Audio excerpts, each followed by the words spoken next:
Good morning all. Today we will discuss about CPU organization. This is one of the important topics under this module.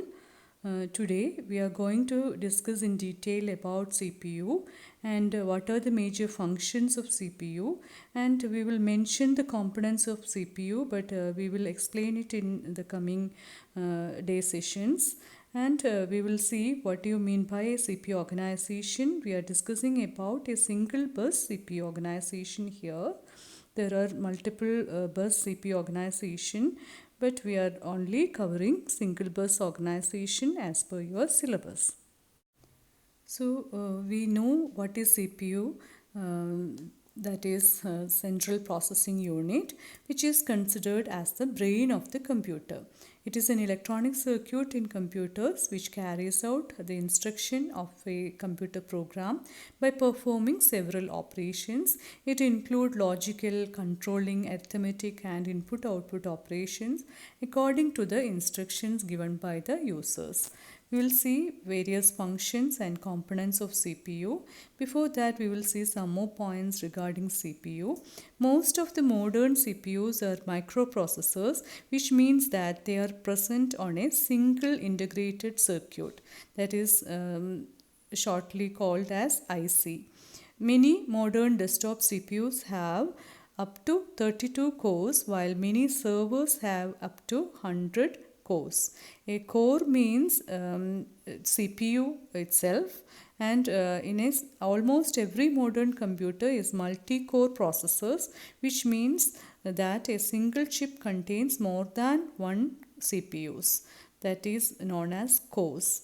Some ICs also contain memory, peripheral interface, etc. in that. Such integrated devices are usually called microcontrollers.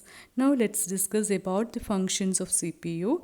CPU processes the instructions it receives from input devices and gives the required output using output devices. It has mainly 4 functions, which include fetch, decode, execute and store. We will see in detail about these functions. The first step is the fetching of instruction. The CPU reads an instruction from memory and then it will decode or interpret the instruction to determine the action it should be taken, whether a read operation or whether a write operation like that.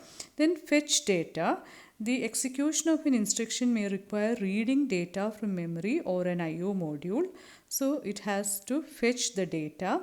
Then it will execute or process the data. The execution of an instruction may require performing some arithmetic or logical operation on data. Then finally, it will store or write data. The results of an execution may require writing data to memory or to an I/O module. So these are the major functions regarding the CPU. Various parts of the CPU, that are the components of CPU, are electrically connected so that they can perform the desired operation. To do these things, it should be clear that the CPU needs to store some data temporarily. It must remember the location of the last instruction so that it can know where to get the next instruction. It needs to store instructions and data temporarily while an instruction is being executed. For all these reasons, we need a small internal memory inside the CPU that are known as registers. So with the help of registers and ALU, the CPU perform all the process effectively. The results of the execution are also written in the internal memory that are called registers. We will discuss in detail about registers in the coming sessions, but you have to understand the use of it inside a CPU. Now let's see what are the major components inside a CPU. We already seen that using the block diagram, which include ALU, registers and control unit.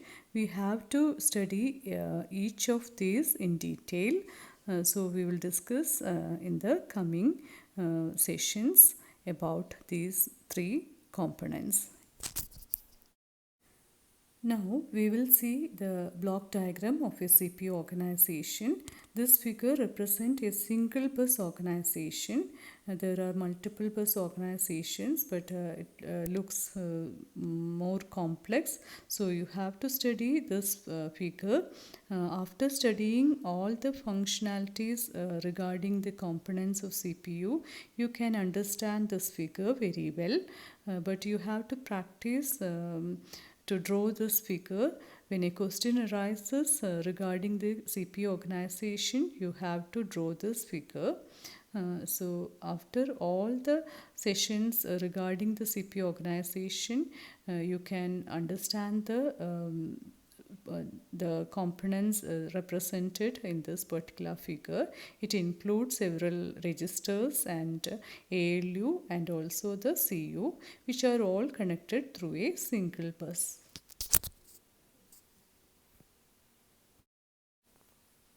Thank you all for listening. I have divided the topic into small presentations. The topic is not ended here. We have to study about the components in detail in the coming sessions. Thank you all.